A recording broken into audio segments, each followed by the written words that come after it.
Hello, everyone, to Friends Occasionally Not Disagreeing's installment of Spooktober this week. Ooh.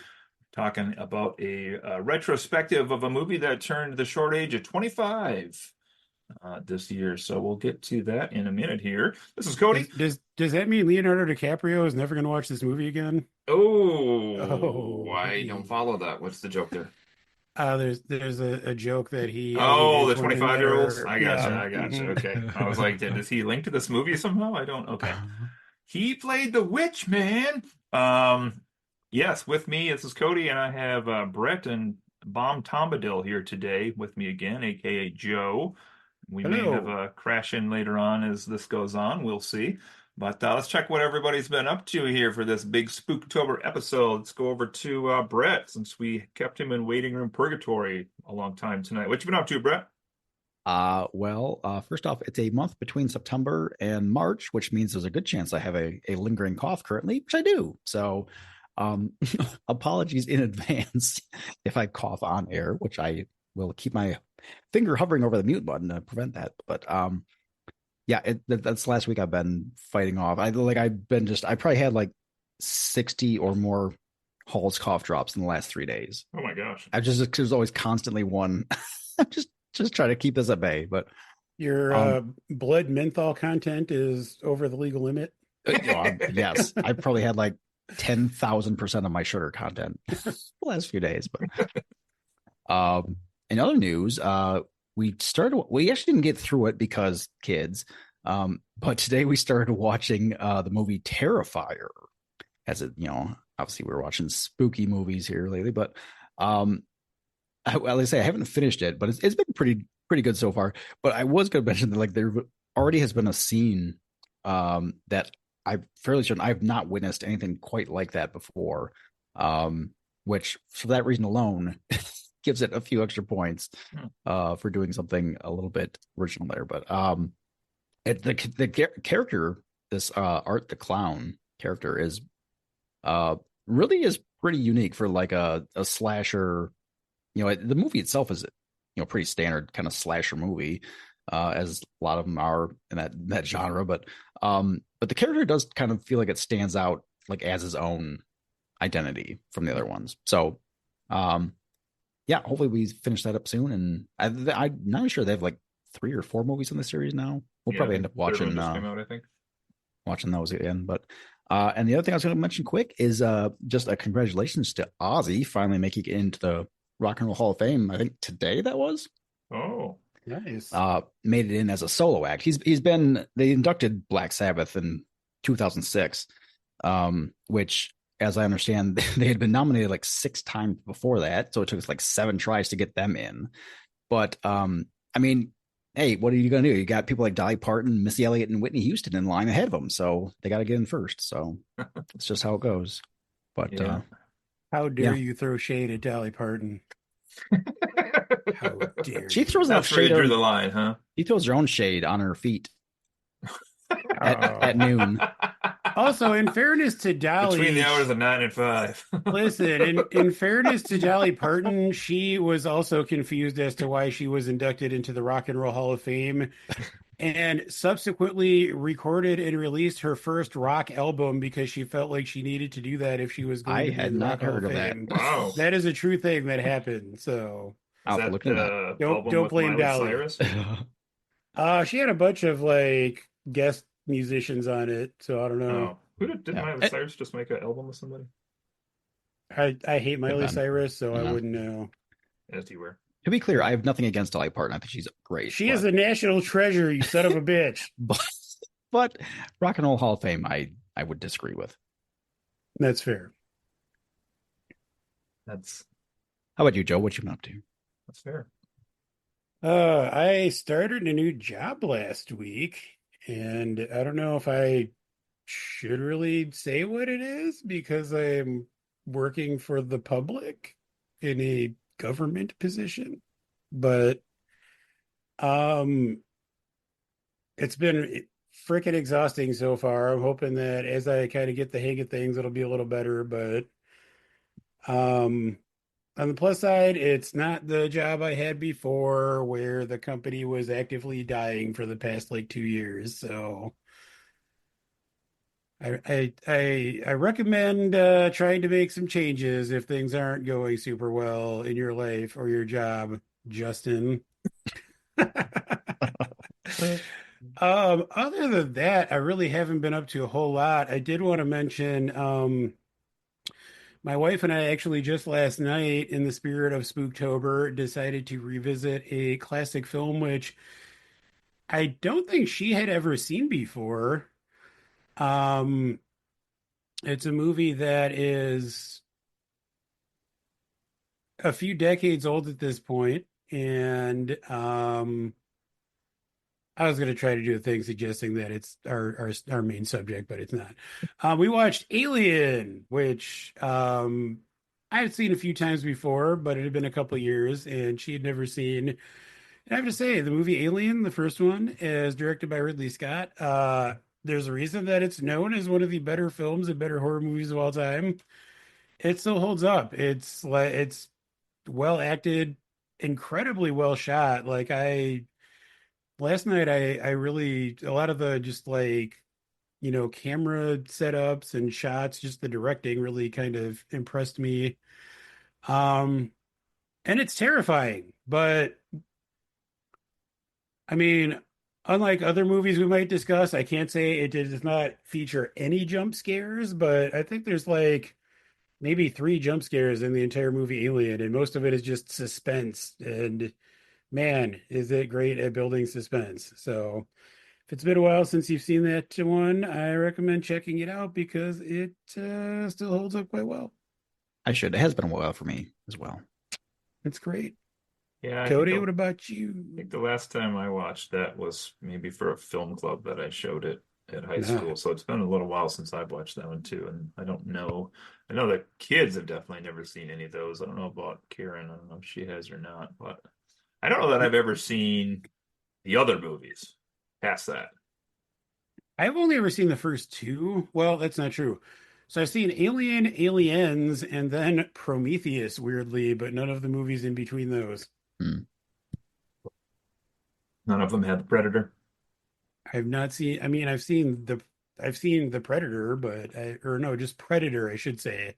I've Oh, not seen the Predator. I've just seen Predator. that's confusing when they remake a movie with the same Yeah, title. I know, right?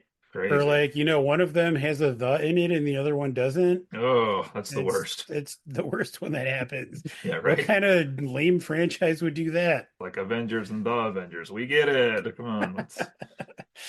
Oh Uh, goodness. All right. Well, briefly here, I won't take up too much time. I haven't really had time to do anything leisurely in a while. I have read my book. I'm still slowly reading through my October book of the month. What's it called? Children of Summer or something? Night of Summer, Summer of Night. I don't know what it's called. Something like that. I already forgot. It's a weird book because it feels like I don't know if anybody's ever read the novel Boy's Life. Have you ever read that on a YouTube? If you haven't, I would actually recommend it as a book to pick up once upon a time. I had to teach I've that for I've read This Boy's Life. mm, Not the same thing. no, I don't. Oh, is this a thee, them, thou, thou thing? Is it Predator versus the Predator? No, I'm getting triple checking it. No, it's just called Boy's Life.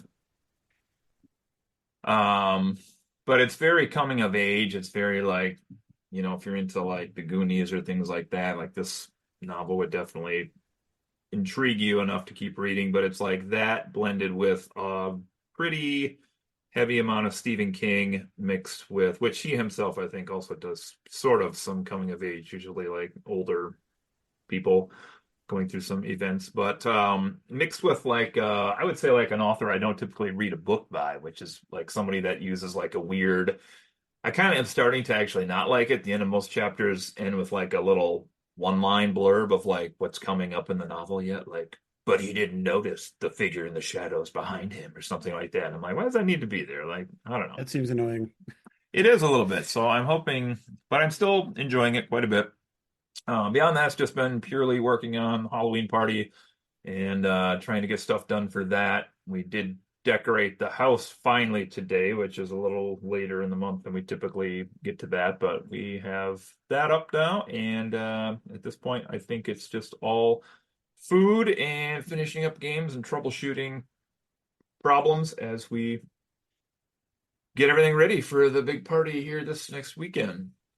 Great example. I set up a game and had this whole setup that I was using for it and was like, hey, wait a second, this TV doesn't have a power cord. Did it have a power cord? Did it have a power cord once upon a time? I don't know. Let's start looking through the house. But some stuff like that. But I think we're covered. I think we got everything up and going. There's a couple systems I haven't had a chance to test yet, purely because of where they're located, but we should be good. Everything will work out. This will be a busy week, but everything will work out. And of course, we have parent-teacher conferences this week, Thursday and Friday, because they like to do this shit to me whenever I plan my party. So used to It'll be in be great, November, man. and then they moved it, but it'll be good. It'll be good. All right. Well, let's get to our Spooktober topic today. So we got a couple weeks left here of Spooktober, including this one and another case next week we'll take a look at. And then I think we have a little season review of Agatha All Along. Yes, go watch Agatha All Along. But today we are talking about the 25th anniversary, hard to believe, because time and life, of the Blair Witch Project, Joe's favorite movie. Yes, so this is definitely one I know that at least for Brett and myself, we got pretty heavily into back in the day, and I'm sure we'll talk about that a little bit as we go on here. And we may or may not be joined by Justin tonight, who probably has some things to say about this. And Joe is our host who had not seen this movie until the last couple of weeks, so intrigued to get his America's Favorite Podcast view on this one as well as we get into this. See how I said podcast, not podcaster? It's just a podcast. That's America's favorite. Those that know. Is it? And not enough of you know, so there we go. All right, a couple quick hits here to get us going today just on this. It's an old movie, so we're going to do full spoilers as we're talking about this. There's not much to spoil. Abbreviated information on this that I wrote up for today. Basically, this all started in 1993. If you're doing the math here, we're doing the 25th anniversary, it came out in 99 in theaters, but the idea for this started a bit earlier in 1993. We had two guys, I think they were in college at the time, Daniel Myrick and Eduardo Sanchez. They wrote a 35-page screenplay, and in 1997, they went out with the cast and essentially shot 20 hours of footage actually in the state of Maryland, which is where the movie takes place at, plot-wise. Of those 20 hours of footage, they trimmed it down to a tight 82 minutes for the final cut. So if you haven't seen this before and you want to pause us, it's a short watch, which was nice when I started it so late last night to watch it again before this. The initial budget for this film was reported to be between $35,000 to $60,000, so shoestring budget. That number jumps to $200,000 to $750,000 by the time we factor in marketing and post-production. So definitely less than $1 million. Why that's important here in just a second. 1999, the movie debuts at Sundance on January 23rd, appropriately enough at midnight, the first screening of the movie. We have a really interesting marketing campaign that they used for this, which, looking through the lens of 25 years, would be interesting to talk about tonight, but only really 3 actors or actresses in this movie: Heather Donahue, Mike Williams, and Josh Leonard, and they were listed as missing or deceased for the publicity purposes of this film. Artisan Entertainment, which later goes on to be wrapped up in Lionsgate, bought the rights to the film after seeing the reception for $1.1 million. So there's the million. Movie goes on to gross more than $250 million at the box office, which still to today makes it one of the most successful independent movies of all time. And this is, a cool thing, I think, for somebody to say they created, because this media property, the Blair Witch Project, has now gone on to be expanded into 3 total films, video games, comic books, and also novels. So pretty cool that it has lived on. And this also really revived what they call the found footage genre, right? Which is like the style, maybe is a better way to put that, of like somebody in the film recording the film, which pretty quickly after this, within the next 10 years, was being used in films like Paranormal Activity, Wreck, Cloverfield, and it goes on and on and on. Since then, we still have a lot of these movies that are being made today. Genre hasn't fully died out since then. Does have an 86% lifetime on Rotten Tomatoes. Although, interestingly, the critics are a little higher on this one than the audience is. So that might be some good things to talk about in all of this. Let's see. Let's see. I want to get into start off here just briefly. I mean, the plot of this movie. Joe kind of mentioned, like what is the real plot in this movie? In short, this is three people who go out to make a documentary in the woods about somebody who's this legend called the Blair Witch. There was a town known as Blair in the mythos here, which had been renamed Burkittsville, Maryland, and there are some other elements to this as well. There was a gentleman by the name of Rustin Parr, who was a hermit who supposedly abducted a bunch of kids and killed them in his basement. And then we also have them going and meeting with some of the townsfolk, a couple fishermen, kind of doing some interviews for the documentary, and then going out into the woods to look for, I guess, evidence slash go to the locales mentioned in this. One of which is a place called Coffin Rock, where supposedly some people were slaughtered and their corpses were put into some odd positions and then later were gone when people went out to investigate them. But essentially, this is a story of them going through the woods, day-night cycle, back and forth, getting deeper into the woods, finding some interesting markings, some stone cairns, stacks of stones, and then also some stick figures that they see hanging from trees. And they start to experience some things at nighttime, which are combinations of being attacked, I should say, or laughter, or people yelling, or stuff breaking in the distance, and culminates with a house that they find towards the end of all this. So that's kind of the short version of what this film is. But let's get into this a little bit here. So I'd like to start with Joe, actually. Since you've never seen this, Joe, like what had you heard about this movie prior to watching it finally?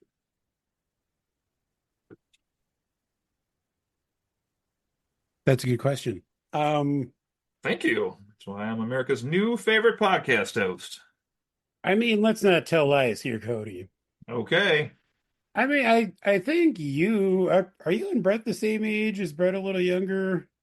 I He's older. am slightly older, technically. Really? Well, you don't look it, that's for sure. It's all the fat Wow. I've been eating for the last 25 years. I think I mean, I think I'm a year or two younger than you guys. Yeah.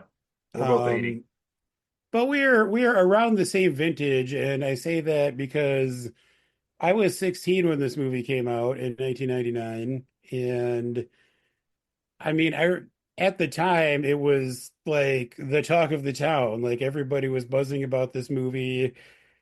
There were rumors that it was like supposed to be like true footage that was found, like, all this crazy stuff going around. People talked about how it was like the scariest movie ever made and like blowing people's minds. And I mean, honestly, I never saw it at that time because, as I've discussed on previous episodes, I've always been a giant wuss and don't really enjoy a lot of horror movies. So I was just scared to watch it. But Hmm.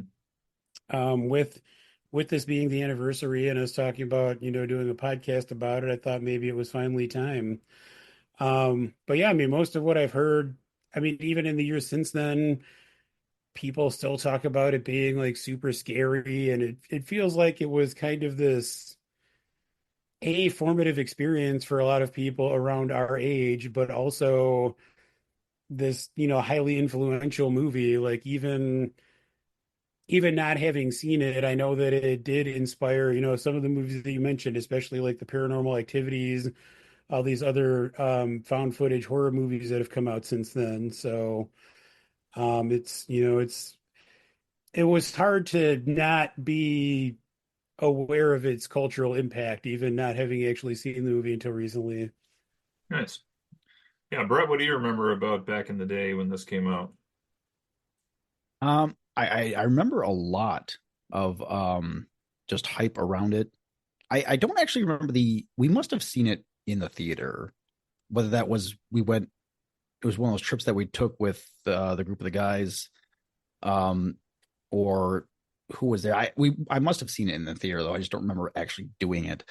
Um, and I remember also, like you mentioned, the marketing campaign around it, and like I really remember going in and checking out the website for it, whether I how I got that information, if it was like a TV commercial. There must have been like a TV commercial that had the website listed or something. Hmm. Um, but I remember that website like fairly well. And it's not active anymore, sadly. I went looking to find Oh, it. But it was really interesting that they like had created all these, news articles and informational things and like presented it all as real.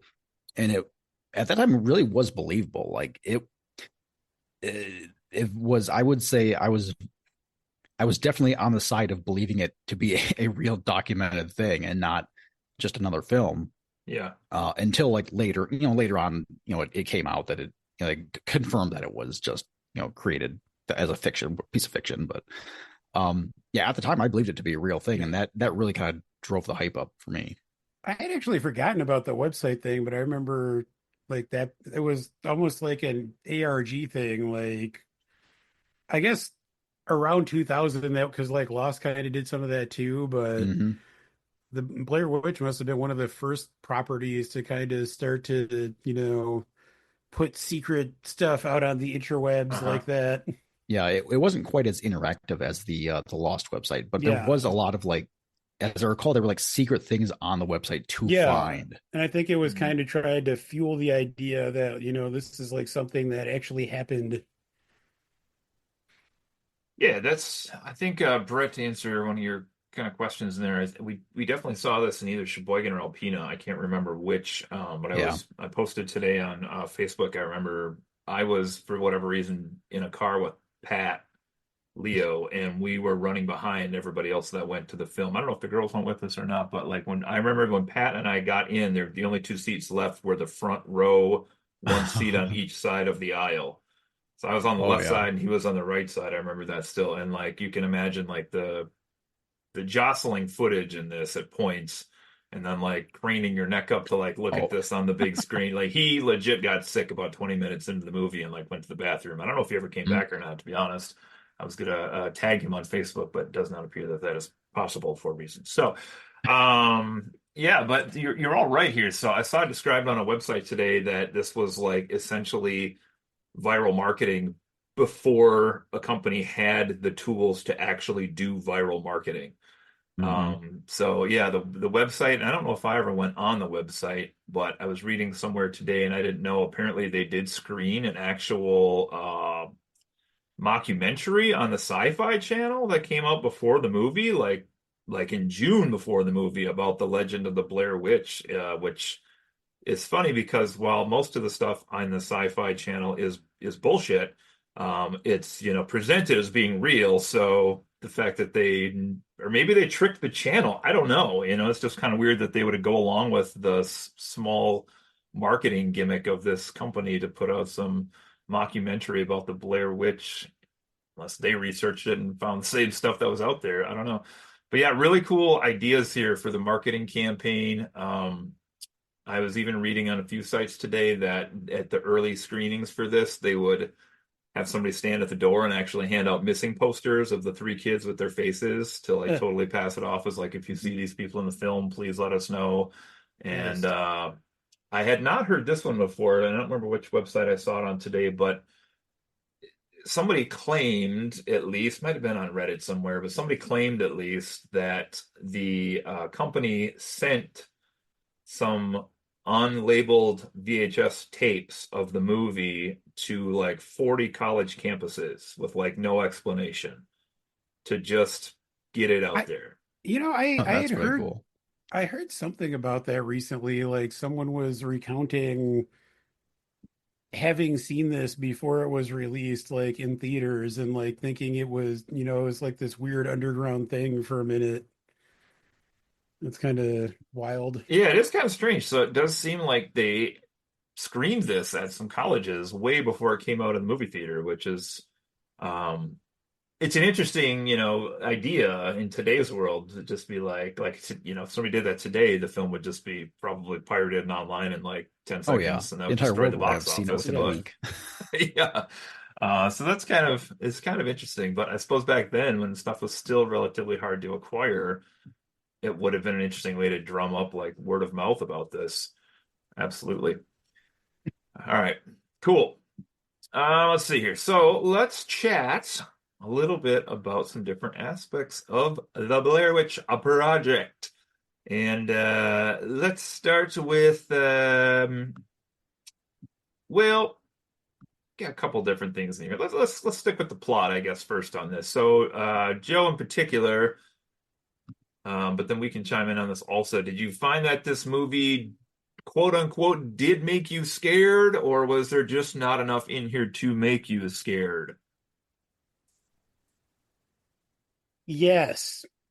Well, I think A people that, little, what? I was gonna say, I think people that haven't seen this film probably would just assume there's like a bunch of jump scares in this, which is So one of the not the reasons case at all, right? no, I don't even know. Is there a jump scare in the movie? there I is mean, not a single jump scare in this movie. arguably, I arguably the very last shot of the movie is a yeah. jump scare, No, I But even but then, disagree. I don't know, I I don't think wouldn't that really if count it anywhere. as. yeah. I Yeah. mean, I could see someone making an argument for that, but me being very sensitive to jump scares, like they're the main reason that I don't watch a lot of horror movies. Like I would say that I wouldn't even count that. Um, so that said, to your point about to your question about, if there's anything to really be scared of in this, it's like there were one or two scenes that gave me the creeps a little bit. When you start hearing kind of like children's voices, Hmm. at night outside the tent. I think there are a couple scenes that do a good job of like building that tension and like making you, kind of getting in your head a little bit. But honestly, for the most part, I just don't know if I was buying what they were trying to sell me. Hmm. Um, yeah. Brett, did you rewatch this, or are you just going off of old memories? We did Yeah. about a week and a half ago, I guess it was. And we it's just interestingly, I was 99% sure I own this movie, but cannot find it. Dun, So we dun, ended dun. up we ended up buying it for like $4 or something. Um but yeah, we did watch it again.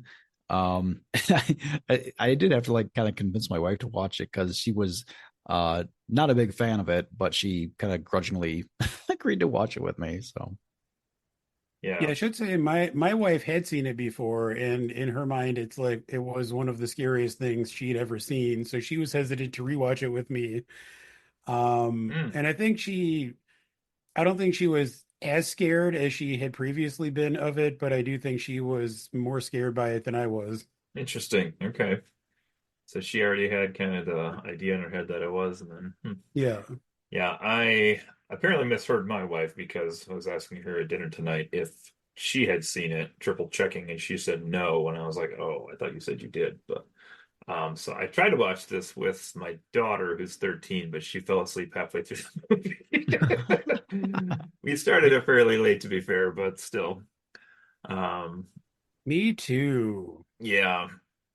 Yeah, this is an interesting one to me because it's, heavily implied that there's going to be something awful that's always like just an arm's reach away from them throughout most of the time in the woods. And there really is until that last, Unless you well, count the acting. I mean, what?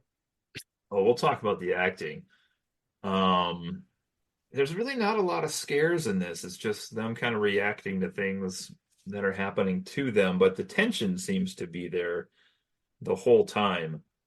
Um, and I guess I could bring this in here, but and this is an original thought. I didn't steal this offline anyplace, but I was thinking about this movie more about like why it resonates with me or did then or maybe does now on some level and why people are so enthralled with this movie. And I really think it's a unique setup here in that we have people that are in the middle of the woods lost and the movie essentially is like just a continuation of day night cycle.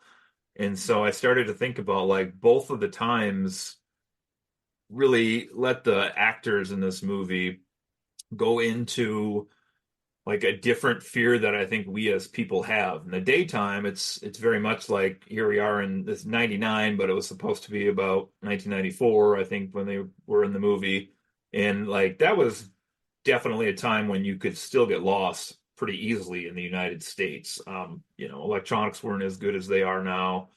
And even today, you still could get lost, but it would take a lot more effort for conditions to be just right to not be able to be found someplace.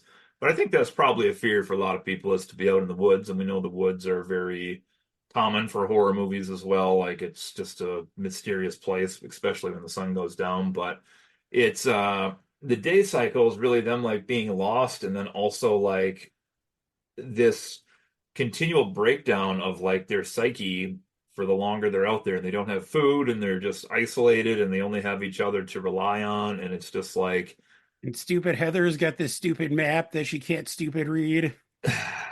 well she does for a while at least to kick the fucking map in the river. And then nighttime obviously they have all kinds of shit that's happening to them at nighttime too, but it's a story that has legends and has myths and it has serial killers mentioned in here.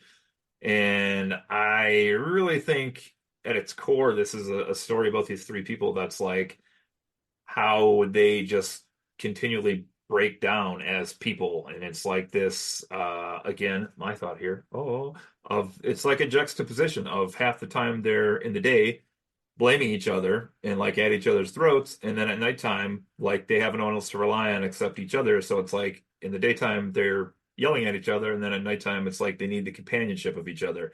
And so Mm. it kind of keeps going in this cycle back and forth. But every day that they're out there longer, it seems to be more extreme on both ends, to where they can't function alone at night or in the daytime, they barely talk to each other. And I don't know. It's just a really interesting That's way. that is a very interesting point you just made. But if that's what this movie is, don't try to sell it to me as being about a witch. Yes. Like honestly, that's my biggest problem with this movie is like I don't I mean, since you're already talking about all the infighting and stuff, Yeah, go for it. that was my single biggest issue with this movie is that the infighting starts like almost immediately and I just didn't believe it. It's like I think it's like the second day of filming or something. The guys are like freaking out, like, "Oh, let's just go back. Oh, this is blah blah blah." And it's like you knew what you signed up for. You're out in the woods to supposedly make a documentary about this witch, like trying to, find some clues and some evidence about this supernatural stuff going on. Why are you like immediately freaking out and just like wanting to turn back? Like I feel like let me preface it by saying this. I do feel like this movie, especially given the budgetary constraints, given the fact that I could be wrong, but I'm betting that like nobody involved in this was really a professional actor or a highly trained actor before it. Um, it works as a movie. Like I made a joke about the acting before. I actually think the actual performances are pretty good throughout the movie. Um, so I have to admire it, for what they managed to do given all those constraints. But I feel like it could have been much better and much scarier with like not a huge amount of. I just muted myself. um, and I mean, I think the biggest thing is just one of the biggest things is that fighting seems like it just kind of starts out of nowhere and starts really soon. Like it would have been more effective for me if maybe they start fighting with each other more after weird stuff starts happening, because that seems like a natural point for, tensions to start ratcheting up. Um, I, and I didn't believe that. Like I didn't believe. I guess the other thing is we don't really know what the relationships of these characters were like before what we see in the film. So maybe it's always been like that. It just felt uneven to me in that regard. And like every time, especially early on, they start yelling at Heather, like I just want to see some spooky shit. Like I'm just waiting. I don't care about all that drama. I just am waiting for something, creepy to happen that might relate to the titular Blair Witch. I don't Hmm. know how you guys felt about all that. I, there are times because especially since like just wild like drama around like infighting, like excessive infighting that doesn't necessarily have like enough backing to it. It's something that I like truly dislike. Like if it's in like a movie, a show, or something, and they're just like drama for drama's sake, I'm like, nah, I'm out. I don't need this shit. Yeah. Which this movie at points I think does get like crosses that threshold for me where I'm like, just shut up and start walking. Like quit Yeah. sitting around yelling at each other and like get your shit together. Um, but like they don't come out and like try and make it real clear, but my gut on this is that we're supposed to take it as perhaps that they are like starting to go insane a bit, or their minds are being affected by whatever's in the woods, and they're acting a bit out of character and like perhaps like cracking because of that. Though we really don't have any evidence to Yeah. support Well, I that. mean, That's I just my theory. I think that I feel like that's kind of what Cody was getting at too. And like I mean, I would be more willing to go along with that, like I said, if this started after like even a tiny, potential paranormal thing happened, Mm, like after they find the first like twig person or something, like, but it just doesn't, to me, it didn't feel like there was really enough of an obvious impetus for the infighting to be able to say like, oh, this is the effect that the witch is having on them or whatever, is going on there. It just yeah, it felt like at least when it started that it was like apart from that, and it really felt to me like it just came out of nowhere. yeah, and it's certainly possible that's not what they intended.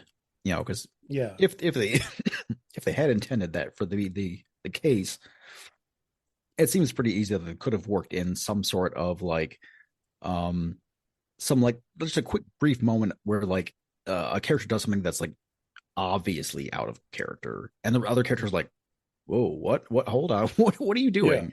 And that would have like sown the seeds for this idea. Yeah. Agreed. I disagree.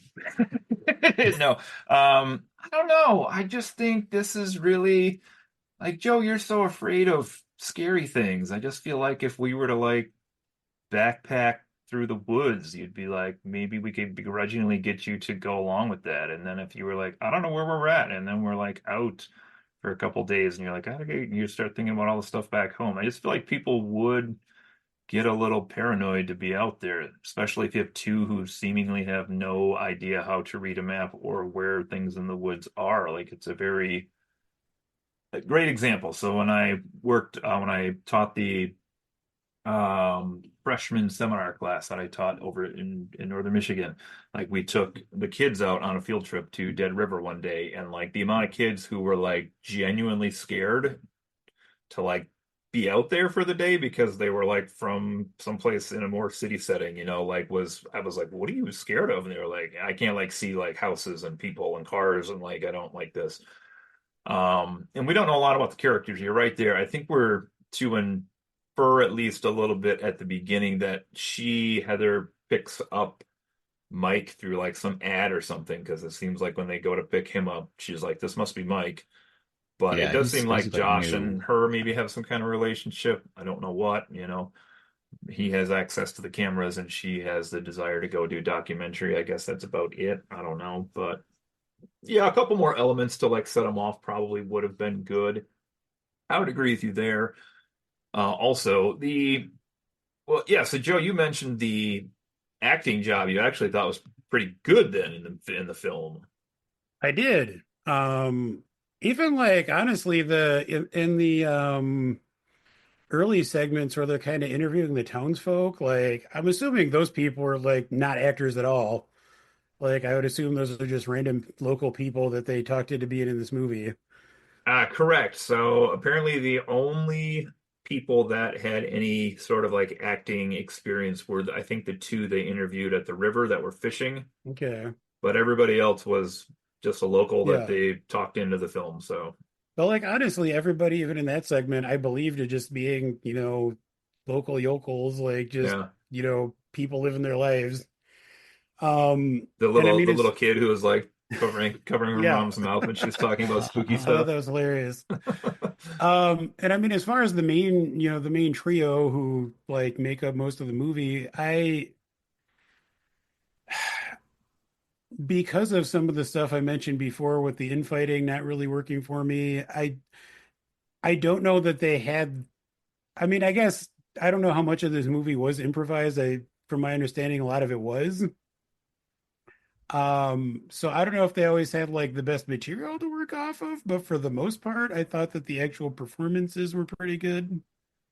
So I thought the acting in this movie is actually pretty good. Like the dialogue does get a bit repetitive at times, and I can only imagine Yeah. if we had access to the full 20 hours of footage, then I'd probably maybe want to pull these people against the wall and punch them. But apparently they were told to react to what they see, and they were given no dialogue cues whatsoever.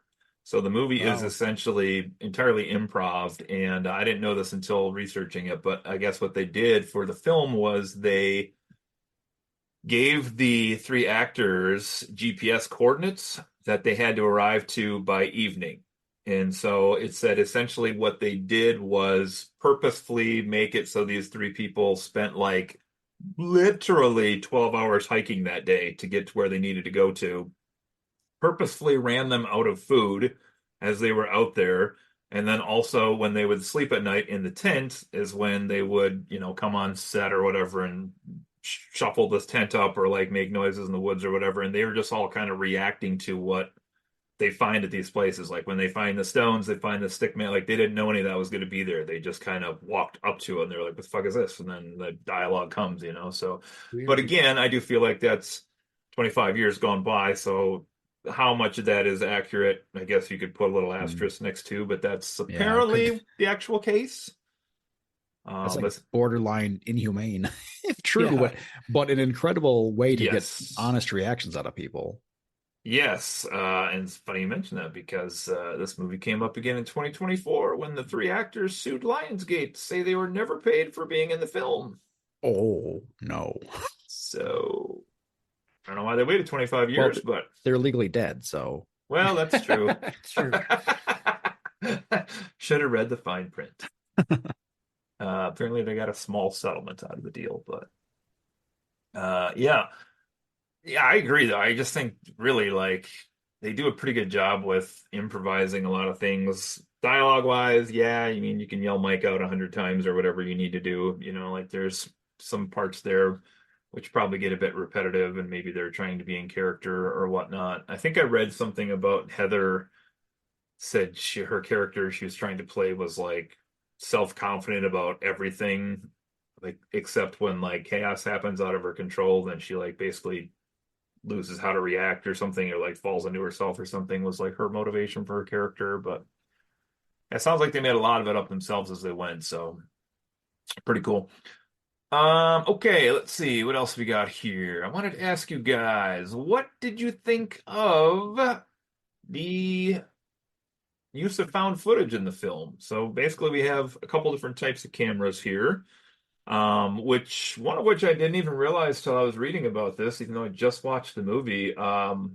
There's only sound on one camera, which I didn't notice watching through this movie. hmm. So if you are watching Which way would it be? I forget. Heather's camera, whatever one she had, actually doesn't have sound. So if you're hearing sound, it's because Mike's camera, or Josh's camera rather, was the one with sound or something. But then Mike has like the boom too sometimes. So I guess maybe that's not hard and fast, but they're trying to explain a couple scenes as to like why the sound worked the way it did.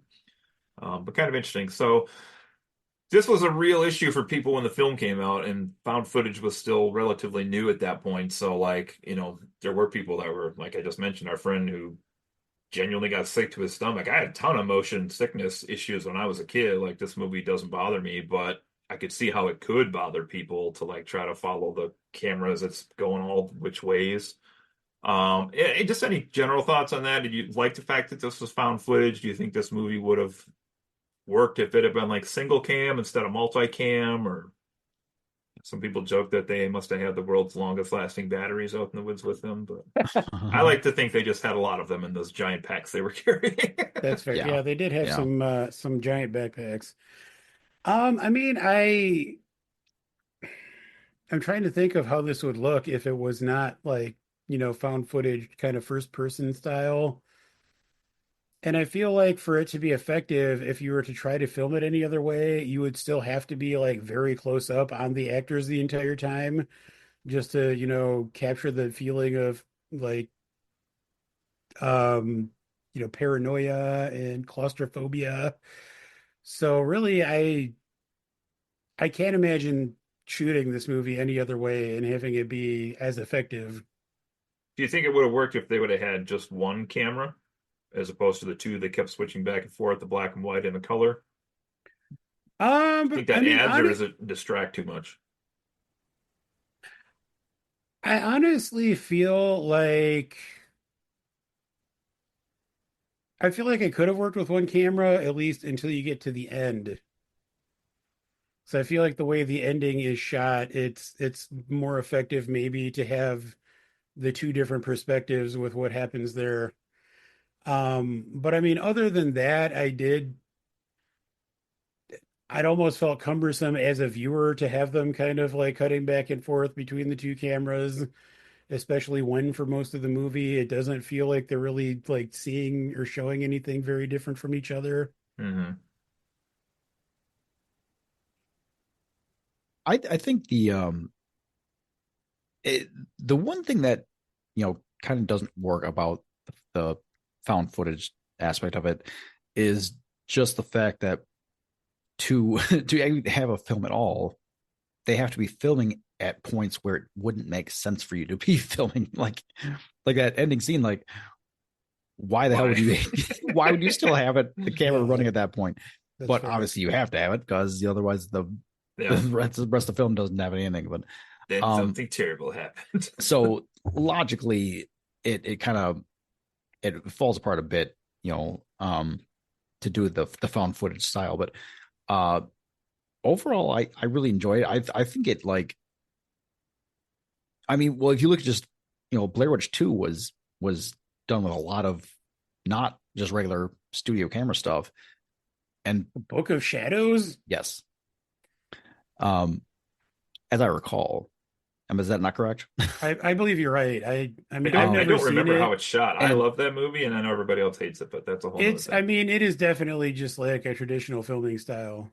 yeah, and I know, like, I think there's a lot of criticism just about just the basic writing in general of that movie. But I think a large part of why a lot of people don't like it as much is because it's an obviously studio film, and I think only uses a bit of the handheld, the found footage kind of style, like at certain points.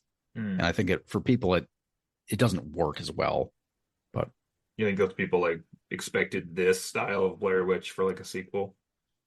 that's my thought. Kind Yeah. of like how Paranormal Activity, I don't know how many there are, five. There's a lot of Paranormal Activity movies, Mhm. but I think those are all essentially shot the same way. Those are more like home security cameras or whatever, you know what I mean? Footage in the Yeah. house, I Yeah. guess. Yeah.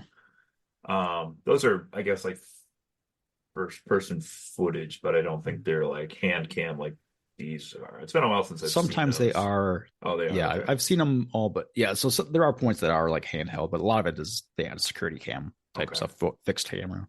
Um, wanted to ask this question too to you guys and Joe, having not seen it back in the day. No comparison for you, but I'm intrigued what you say anyway. Still on the topic of like how it's shot, but do you think that this movie in particular needs to be seen on a large screen for the full effect of the hand cam first person perspective? Like I saw on a few different websites that like talk about like you can watch it at home, but you can't replicate that experience of like being immersed in like somebody's viewpoint of, moving around and seeing things with the first person point of view. So I don't know. What do you think on that? I mean, honestly, for me, like especially being an old who, remembers physical media and videotapes and whatnot, like I can imagine it actually working well on a smaller screen because it would feel more like this is something somebody actually shot themselves. Hmm. I mean, I guess I do take the point of like just the, having the field of view or whatever, but Yeah. I don't know if to me, I don't know if watching it on a larger screen really adds any authenticity. Like I almost feel like watching it on a 19-inch CRT TV would make it feel more real to me. Hmm. I could see it actually, yeah, like being more feeling like you're actually in the movie. I think with this style is definitely something that is has a better chance of happening as opposed to just some action movie, where you like you clearly know that you're watching something being presented to you. I think there definitely is a possibility that watching this on a big screen would make it feel more immersive and more enjoyable. Yeah. Um, I would agree with yeah, that idea. I think just yeah, not for being the able to turn your head and see, the world is, yeah, I do like the idea of though of being like a small screen, feel like making it Yeah. feel like it's an authentic piece of footage though. yeah. Well, I That's will that's kind of also cool thought. say, I mean, I don't know how you guys watch this. Alexis and I watched this on our 65-inch OLED,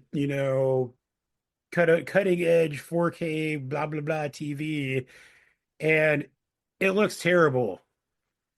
Like because of the equipment it was originally shot on and the resolution, like it really Hmm. doesn't look great, at least on a modern TV. I mean, if you were like projecting this somewhere at a lower resolution, maybe it would look better, but I always feel like it detracted from it in some ways, like watching it in such a high resolution on a large screen. I don't know if it looked good back in the day. Well, it Maybe it did. I probably don't know. didn't, but I mean, like, there was no, resolution on everything was so low back then, it wouldn't have been as glaring. Yeah, I could see that. But I mean, on the other hand, that adds to the feeling of this was shot by some rando amateurs in 1994, Yeah, If it looked Yeah, really good, it wouldn't feel as authentic. yeah, it definitely feels like an amateur film for sure. yeah. Agreed. All right, what else we got here? I think we have to at least, well, let me go back a second on this last point I have here. Um, I think as like a late teenager here watching this film in theater and probably in subsequent viewings in college, I never really questioned the actual ending of this movie too much. And I think when I watched it this time more, I was like, what is actually happening here? And then combined with apparently way more theories on the ending of this movie than I would have guessed are out there. Just thinking about what are we actually seeing here at the end of this film? So, briefly, Josh goes missing of the three, as they're maybe like, what, two-thirds of the way through the movie. So it's down to Heather and Mike. And then they find this. This was after Josh's stuff had been like ripped through during one of the evening sequences, and he finds like some kind of ooze on his stuff. And then the next day they find this bundle of sticks essentially that has what looks like some teeth and a tongue and some other nasty shit in the middle of it. Mhm. And we're, I guess, supposed to take that as that's part of Josh. Um, but Which then Heather we weirdly just doesn't mention to Mike. really, that's She never never mentioned. mentions that to Mike. Oh, Yeah, that's wow. true. That's yeah, we don't know that he knows anything about it at all. Yeah. Interesting. Okay, I didn't even put that together. That's good. And then we start to hear Josh yelling at night. I think for like the last two nights they're out there, we hear Josh yelling someplace off in the woods. And the first night they kind of ignore it because they're like, that's not him, that's something else. Which for starters, I never even put together like the fact that he would have like his tongue ripped out, so he probably wouldn't be yelling words, which I never thought about that back in the day, but Could be, yeah, vague sounds, but not or words. maybe it's something else as they think it is. And then the next night when they are running through the woods and they hear him, that's when they go into this house at the end, which I was reading about that house today as well. Apparently it was like a legit 150-year-old historical house in the middle of the woods in Maryland, Weird. which they were going to tear down, and then it got famous from the movie, and then they were going to keep it because so many people were going to visit it, and then they like apparently ripped it down with no warning, regardless. But my question was like when they go in this house, there's like bloody children's handprints all over the wall and shit, and I'm like, so did they desecrate this old 150-year-old house, or is that like I don't know how that works. I mean, the house was Interesting. barely a house anyway. I just kind of assumed it was like a set they built or a house they Yeah. destroyed or something. But um, Some of the well, I mean, those shots could have been like from somewhere that was a set, maybe That's true. like the Yeah, interior the shots. interior, yeah, they could have been somewhere else. um, essentially they That run would in be this house. So yeah, go pretty ahead. shitty, yeah, if they like destroy the inside of the house, even though it was already run down. But Yeah, it yeah, seems like I don't know. It seems like that's the case, or maybe they paid to shoot there. I don't know what the case was, but they run in because they hear Josh yell, and then they kind of run around basically in sort of a loop on the main floor before running upstairs. And Mike's always ahead of Heather here. And this is also one of the scenes where they're pointing out how the cameras worked because when it's like her, like you can't hear her, but you can hear her distantly in his when he's running around when they have his footage. And so they run upstairs and she's kind of running up after him, and then they get up and then they hear him downstairs, and Mike runs downstairs and he goes into the basement, and then essentially we see what like Mike is hit or something, and he Yeah, kind he of somehow gets like knocked over. collapses. Um, and then Heather finally comes in and kind of slowly like goes around the corner and sees probably what's the most iconic shot of the film, right? Which is Mike standing in the corner, yeah, still which, lingering in the back of my head somewhere yeah, perpetually. which kind of goes back to the story of the way they killed the kids back in the day of having one stand in the corner because he didn't like the serial killer, I guess, didn't like the eyes of the kids to watch as he killed them in pairs.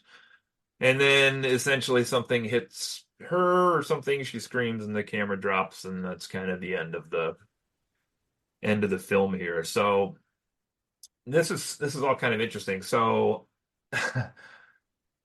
they go out there to research this witch.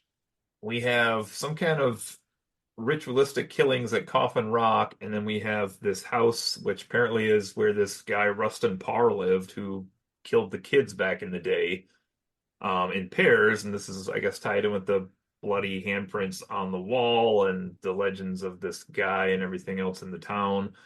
And then when they're out there, this is where it just gets really interesting to me. So there must have been a paranormal force, right? Essentially, because something's able to like mimic the kids laughing and Josh's voice, presumably.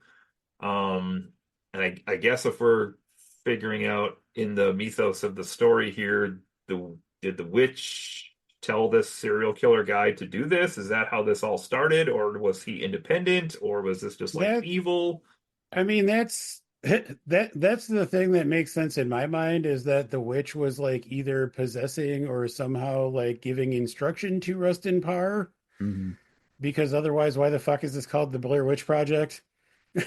I think that idea briefly comes up in one of the interviews with the townspeople. Like one of Okay. them says that Okay. directly, I think. But Yeah, it's Joe's probably waiting for I think the lady that they interview, the like really creepy looking lady that they interview is talking about like how she was like floating without her feet on the ground and was all hairy, and apparently the witch flashed her at some point. Saw all Yeah. the stuff inside and stuff. Um, so I then I mean, guess go ahead. well, no, I was going to say, I mean, so like my kind of through line is I'm Yeah. assuming that the witch influenced or controlled Rustin Parr, and then I guess the question at the end here is is this like the spirit of Rustin Parr that's doing this, or is this the Blair Witch that's doing this because Rustin Parr was killing the children in the same way the witch wanted him to? So, I don't know. Because I mean, it Yeah, seems like the setup here is that, obviously Mike is in the corner looking away. So whatever this force is going to kill Heather first, and then Mike.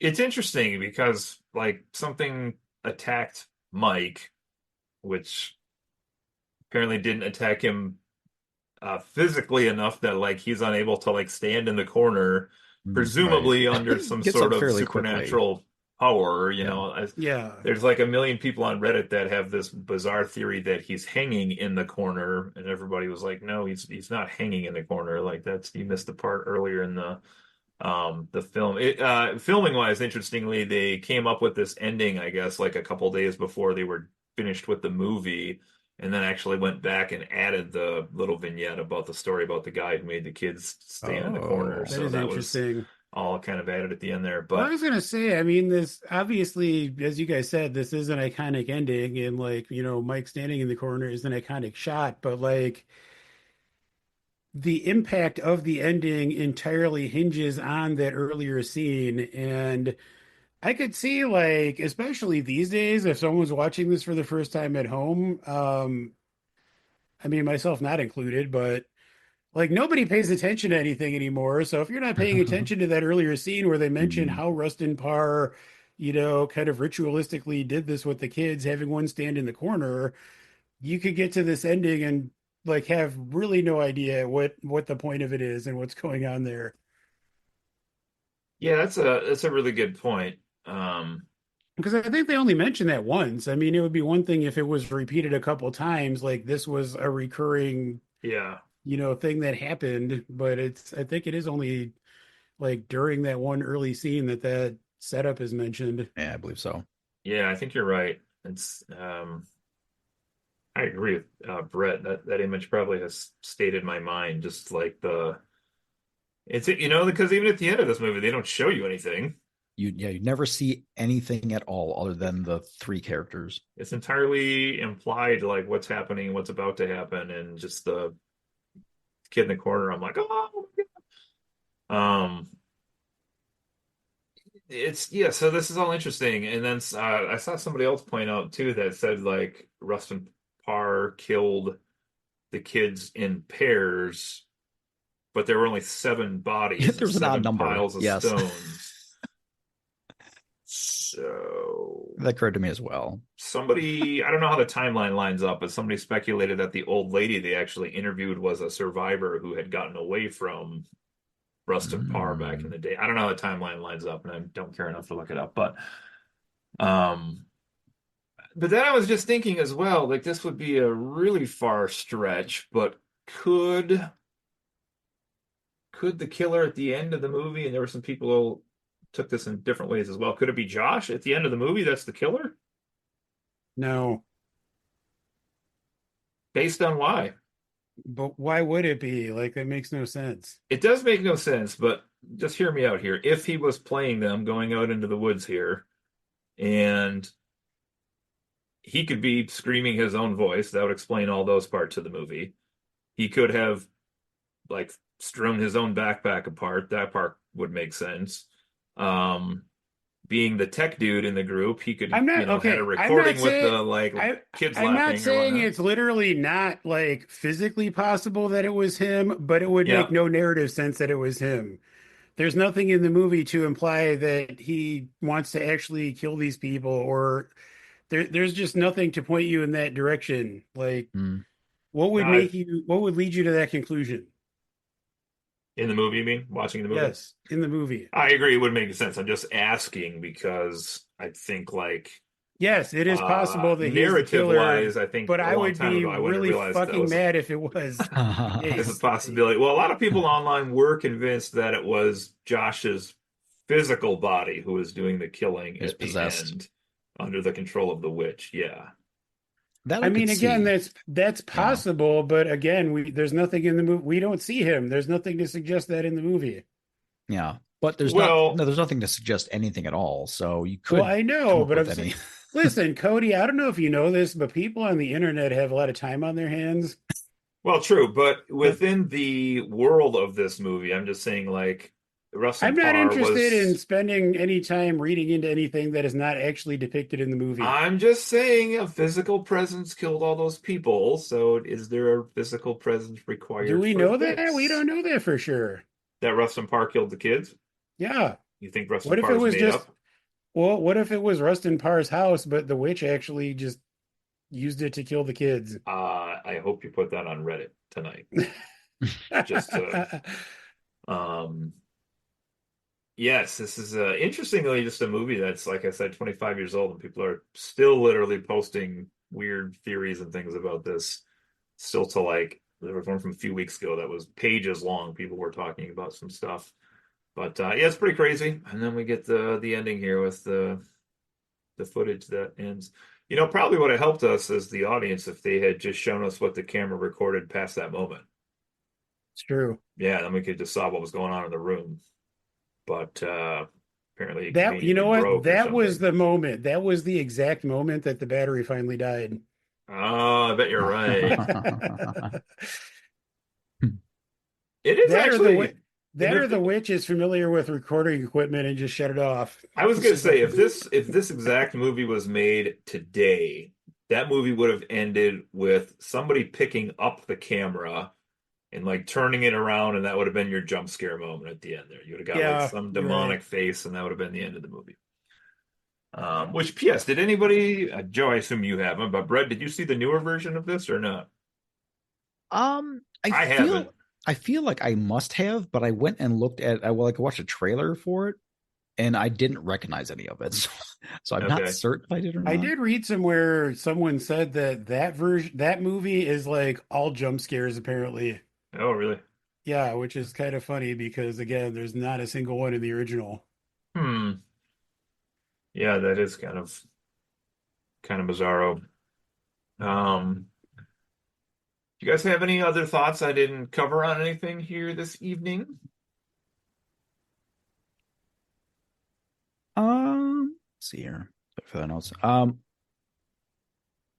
think just the fact that we were just talking about that we don't ever see any kind of like specifics in this movie of anything at all, just illusions and just stuff that essentially you can make this up to be like whatever you want it to be.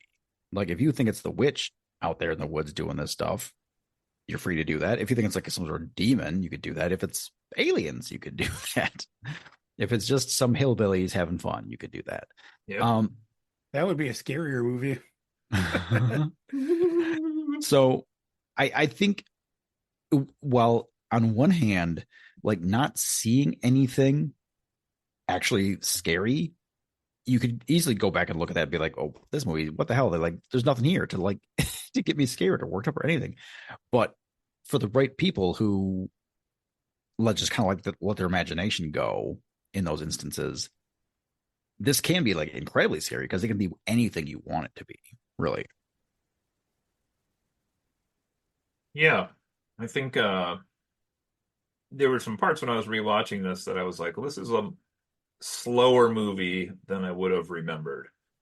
Um, which at the beginning it was really slow, and like I was wondering like how my daughter was watching this in her head, but like when they're doing the interviews and stuff, like those early shots in like the hotel room and like just meeting a couple of people here, and like it does add a good flavor to the world, but it's really slow. And then the beginning of the hike is also pretty slow as well. So I could see how you maybe just are taken out of the movie before you had a chance to fully get into the movie. Mm. So I would not, if somebody told me that, I'd be like, yeah, it makes sense, I guess. But um, I would like to read one sentence from Gary Thompson's review of this movie from the Philadelphia Daily News in 2013. It's like watching actors rehearse Who's Afraid of Virginia Woolf in the forest. there it is. Uh, There it is. I see, I just, do. yeah, go ahead. Well, no, I agree with what you were saying about how the beginning especially feels kind of slow, but And again, like I feel bad for knocking this movie given the circumstances it was made under, but like rewatching Alien yesterday, this movie is an hour and 20 minutes. Alien is a full 2 hours. And I don't think the face hugger appears, which is the first alien incident, until like a half hour into the movie. Like it may be even a little bit longer than that. So it's all just kind of like build up to that moment, but it still is super engaging because the characters are engaging and like it like builds this atmosphere. And I mean, yes, again, I'm comparing a, high budget Ridley Scott directed movie to a no budget indie movie, but um I just feel like this movie could have been better in like so many ways. I won't tell you which of the two I prefer to stop another argument here before it starts, but I mean, I there's no find Alien argument. You incredibly you boring. have legendarily bad taste, It's true. so You are one of my friends, so. I mean, I'm not going to disagree with you on that. That's true. Oh my gosh. I found another thing here. It said apparently the film's first trailer was leaked on the website Ain't It Cool News, and then it was screened at college campuses. And maybe this is where we heard about it. I didn't know this. The third trailer for this movie debuted before Star Wars Episode 1. So There's a good chance that's where we heard about it then, yeah. I mean, that's incredible to me that this went from a movie that was like this shoestring budget indie film to being bought for $1 million to being on before episode 1. That is pretty crazy. That's nuts. They spent a lot of money. I mean, I guess it paid off for them, presumably, depending how much. I don't even know how that works to get your film preview on before another film. Is that like a set rate, or I don't know how that works, but okay. Well, I guess anything left here, we'll just kind of put some numbers on this, and this is one of our retrospective episodes here, so I guess we're kind of rating this as you will tonight, if that's going to be based on your 2024 eyes, or if you're going to factor in some nostalgia, or if you're going to throw two numbers on there from back in the day and today. We'll just kind of put all this out there. I do want, before we get to those numbers, though, Joe to go watch The Ritual, which I think is on Netflix or used to be on Netflix. It's about a bunch of people walking through the woods, Joe. I will not do that. Come on. Blink, blink, blink, blink, blink, blink. I will not do that. I have a friend who's very into horror movies, and I know that she really likes that movie, which tells me that it's probably terrifying, so I want nothing to do with it. It's interesting how it's made, actually. Like it's got some creepy parts to it, and then also some real bizarre juxtaposition as well in that movie, which is about the weirdest non-scary place you can think of. Wow, it's weird. I don't know. But anyway, well, I don't know. Anybody want to go first on this one? However you're going to rate this, just clarify, I guess, what you're basing your number off of. Ooh, I'll go first. All right. I am basing my number off of watching this movie. Pure nostalgia. Since it's the only metric I have. I am actually going to read a couple other one sentence reviews from Rotten Tomatoes for this movie. Ooh. Your friends lied to you when they said you needed to watch this film once before you die. Considered a horror classic, but this found footage movie has been severely overhyped. Here's another one. Its shaky camera work and fuzzy images get monotonous after a while, and there's not much room for character development within the very limited plot. And then finally, this is probably the one that I agree with the most. Feel free to admire it.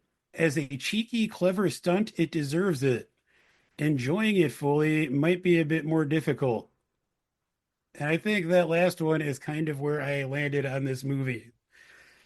I've mentioned a few times that I have to admire what they accomplished with the resources they had. I'm glad I finally watched this movie so I could, see what it was all about. But what it was actually all about did not remotely live up to the hype for me. I, like I said, there were like maybe two scenes in this movie that I thought were a little bit creepy, but I didn't really find this movie remotely scary. Like, if anything, I just was annoyed by Mike and Heather yelling at each other for the entire time. Um, I mean, that said, it's not a bad movie. It's definitely not a bad movie, and again, especially given the resources. So immediately after I turned this movie off, a score popped into my head, and that is what I'm going to stick with, and that is a 6 out of 10. Okay. I thought you were going worse than that there, the way you were talking. So that's not too bad, especially for you with a horror film. Or provided by the witch. Yes. Joe gave it a 6.66 6.66. on this. Mark of the Beast. Yeah. No one puts baby in the corner. Well, somebody did, so Uh, otherwise the line wouldn't be there. Basically, have them putting baby in the corner for that line to be created. So, Brett, you want to go with me to go? Yeah, I can go. Okay. I have watched this.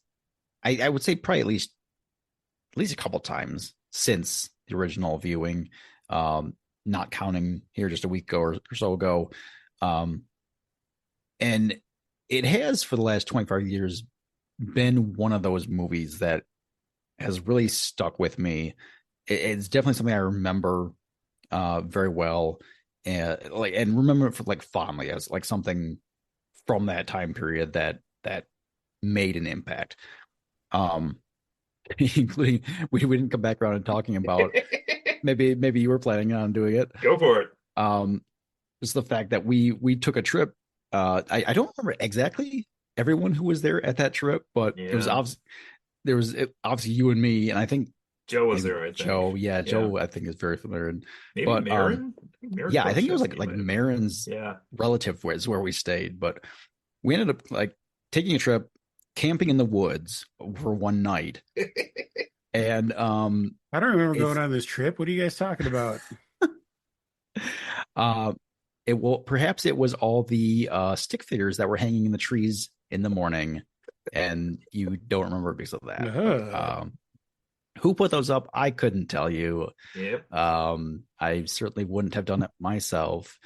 But this is how much that movie impacted us. Was we went and like did it lived on past seeing it in the movie theater for us for a while, and watching it again here just recently, evaluating it as a film, like looking at it and saying, oh, things like plot and development and character development and things like that are almost non-existent.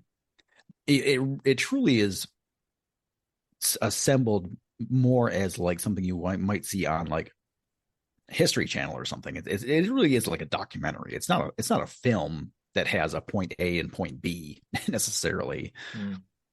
So if you're evaluating it like as a film, as you would most typical films, it's not great, like in that respect.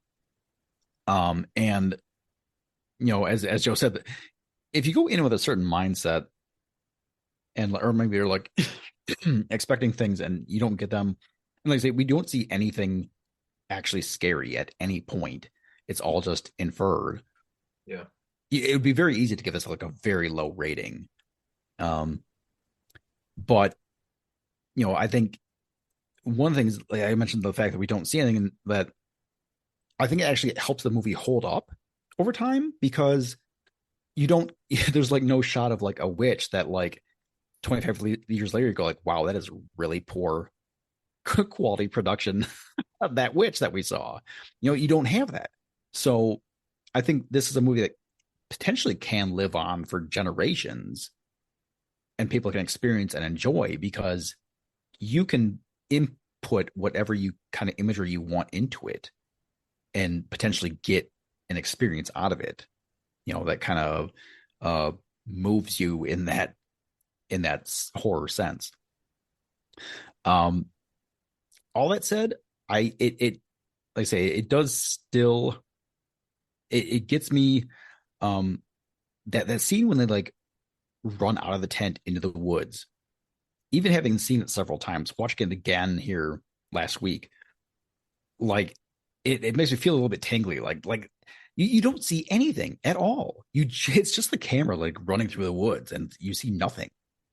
But because the acting, like this is like I would say the most realistic fear in voices in a movie that I've ever experienced. I think like these people feel like they are fucking terrified, and the fact that it's like all unscripted, I think, helps bring that out as well. There's, it's just them just reacting to as they as they would in that situation. So, um, it all feels very realistic, and you know, for me, the nostalgia factor really bumps it up. All the marketing campaign, it feeling like a real thing, still lives on for me as like this a really amazing accomplishment. Um, I'm going to leave this with a score of 8.0, and acknowledging the fact that as a film, it's not a great film. It's not it it could very easily be seen as a very poor horror film because you don't have any visuals. But for me, it still lives on as something that's a really well created piece of film. Not well put. Um, I was reading and I saw there's a scene where I think Heather is like, I don't know if it's the part you're talking about where she's running in the woods or what, but apparently there was one scene where they had, I think it was one of the directors like dressed in a white like bodysuit with like a white scarf over their head as like it must have been more as like a reference point of like where, because they're just kind of blindly flying through the woods Mm. towards the general direction. But I was trying to see if like that image is in the movie anywhere, and I just didn't see it, and I can't find any proof that that is actually in the film. But I was just curious if that was like a little hidden thing, if you like knew exactly which frame to look at, kind of Yeah, it's like like. two frames in the film. Yeah, well, I mean, yeah, because I mean, Blair Witch 2, and I don't know if that team is really associated with that second film or not, but Blair Witch 2 was like full of that, hidden imagery type shit, which is part of the reason I loved that movie so much. But you did a nice job kind of doing an overview here, I think, on this. Just really, I guess they use the term cultural zeitgeist. Is that how they say the word? I think so. Of the time period, like you had to be at, which, I vaguely recall doing some stick men here and there, at different points in my life. Big ones with sticks in the ground and different things. Joe, there may have been a stick man on Little Presque at one point. I'm just saying that those things happen naturally when sticks fall, Yeah. in a certain pattern that resembles a person, but that's neither here nor there.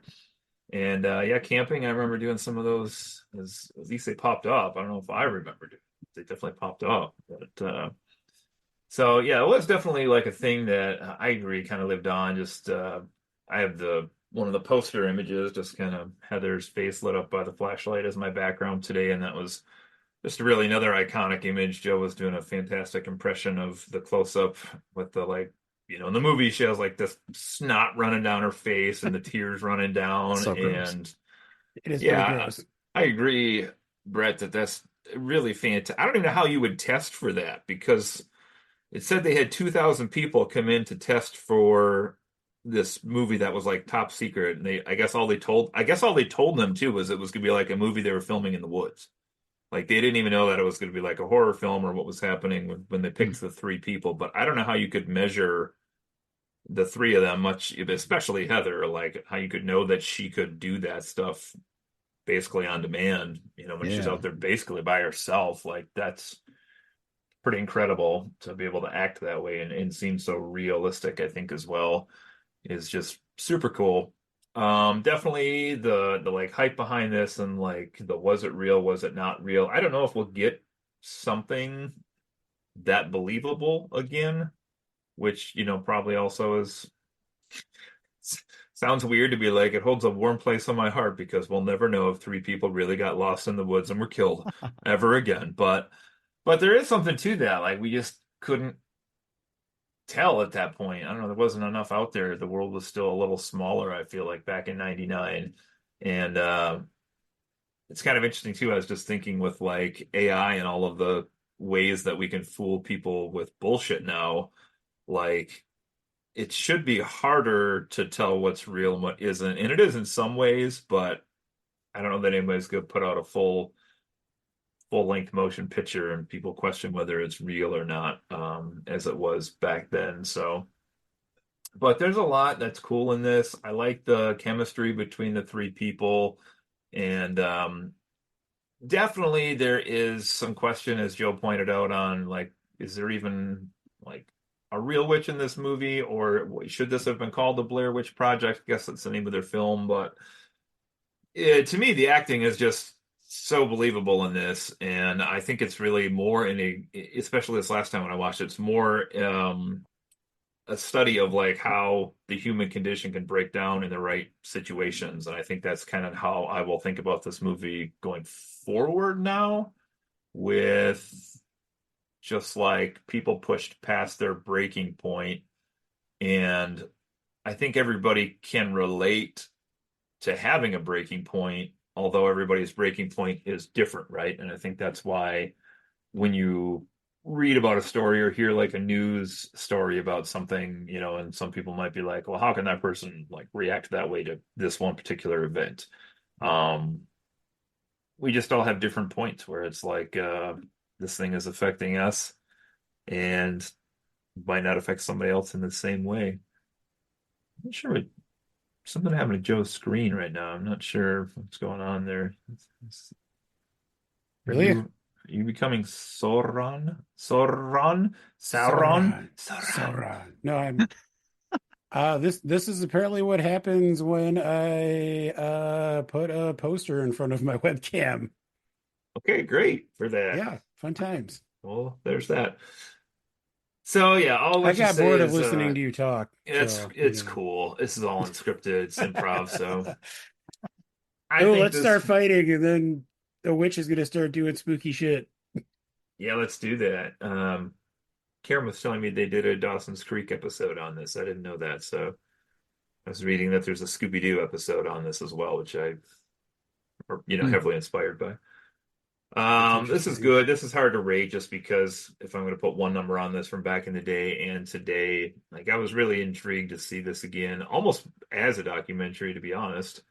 Um, but yeah, I guess I'd say through the lens of time and also rewatching this today, I probably would agree with Brett. I'm gonna give this an 8 out of 10 for the score here tonight, and just kind of imagine that this will probably forever hold a place in my heart and in the views. And it gave us some good other movies that were inspired by the filmmaking style on this, I think. Yeah. I think I've never been a huge fan of Paranormal Activity ones, but I always liked Cloverfield a lot, and that's another one we could talk about with the viral campaign. Deep, obscure viral campaign. Quarantine is another one I like. I think that is Wreck, right? That's just the American version of Wreck instead of the Japanese version. Mm. Justin was here. I'm sure he'd list us another 400 movies that are Japanese horror movies of this vein. So, okay. Any of the last closing thoughts here today on this Spooktober episode? No. Okay, well, next week we are traveling to an obscure village in the middle of country across the pond for our Halloween episode. So that'll be quite exciting. Come join us on that as Spooktober Is continues. Naperville really an obscure village? It's a pretty big city. Wrong side of the pond. No. Wrong side of the pond. But yeah, and then we gotta get close to that Agatha series finale. Man, there's still so much I want to know on that show. Should have made that message board when we were talking about all the stuff. Hmm. Boy. All right, well, if we got nothing else today, I'm just gonna let everybody off the hook here and you know, Say, if you had to be stranded in the woods with two other people, who would be the two people you would not want to be stranded in the woods with? Oh no. Lost for a very long time. Ooh, I should have gave you that prompt before I did the little plug for the rest of the Spooktober episode. But while they're thinking about that, let's see. What do we got here? We got a 7 and an 8. That's a 7.33, I think. Get the math on that, but not bad. Held up pretty well over time here. Higher than the Rings of Power, Justin's true kryptonite. Did not do so hot on that one, but yeah. So, Joe, are you more open to watching horror movies now? I mean, it very much depends on. So here's my thing. I really okay. And that's it. We're out of All time. Everett, just kidding. Go right. ahead. No, as I said, I really don't like jump scares. I also don't like super graphic, gory stuff. Like I don't want to watch like torture, like the Saw movies or whatever. Yeah. Don't watch I love Terrifier. what was that?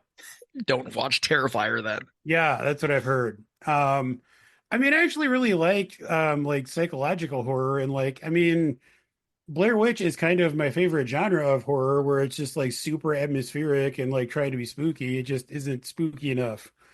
But yeah, I like things that try to kind of mess with your mind and, build up that kind of like creepy atmosphere. I just don't like shit randomly jumping out at me because it feels cheap. That's the main thing. Jump scares are cheap as fuck. Like, give me something that's like actually unsettling and scary. It makes sense, I guess, in like serial killer movies, but you are right in like anything that's paranormal or supernatural. Like, is the ghost just like waiting for this person to round the corner before they're like, Yeah, "Wah!" yeah, it's just dumb. Joe, have you ever watched a movie? I don't know if this has been mentioned on a I have podcast watched a movie, before. yes. It's a deep cut, but have you ever seen the movie Session 9? I've never even heard of that movie. Cinemaster, how dare you call yourself? Look up Session 9. I have no idea if you could find that to stream anyplace. It might be rentable someplace, but it's a pretty deep cut. But if you like atmospheric type stuff, check out Starring Session David 9. Caruso. That's What? right. Former adult entertainment star David Caruso. Interesting. I might have to Yes, look further into that. you should check it out. It's about some guys that like go into an abandoned asylum for like asbestos removal, I think. It's been Yeah, a long it's time since I saw it. apparently, yes, the owner of an asbestos abatement company. Yes, but I think essentially he starts playing tapes that he finds there. But it's, if I recall, it's very atmospheric. Interesting. I Yeah, feel like Well, I've we'll seen that, see. but I don't recall what actually happens. yeah. I was to say 2001 apparently. So anyway, let's get back to our closing topic here. Two people you would not want to be stuck in the woods with, and let's go, Joe. Who do you got? Oh man. I would not want to be stuck in the woods with Sauron.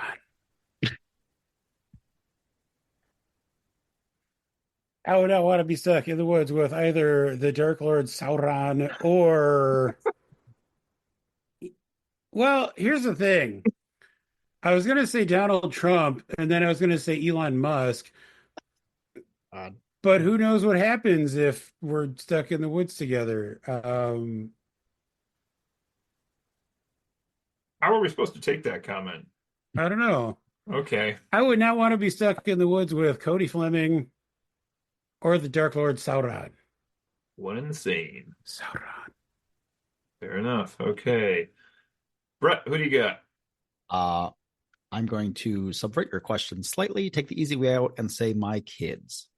Oh, Amazing. They have spent almost no time in the woods, would be completely useless, and just hold me back the whole time. As oh much as I man. love them, they would be awful in I that mean, situation. my honest answer, the first thought that popped into my head was my brother, because one of us would not be leaving the woods. uh, Wow. Okay, well, good answers, everybody.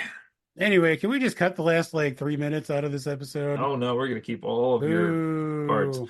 All right, everybody, check us out next week for our Halloween Spooktober episode. That's Joe, that's Brett, and I'm Cody, and this has been Friends Occasionally Not Disagreeing. We'll see you next time, fondlings and fondlers. See you later. Bye. Hey, fondlings and fondlers. This has been another episode of Friends Occasionally Not Disagreeing, your favorite podcast. It's most people's favorite podcasts, or at least so my mom tells me. You can check us out all over the place online at our homepage, www.fondpod.com or fondpodcast.com. You can also check us out across your social media sites, including Facebook, Instagram, TikTok, X, YouTube, and anywhere else you get your streamed podcast. Thanks so much.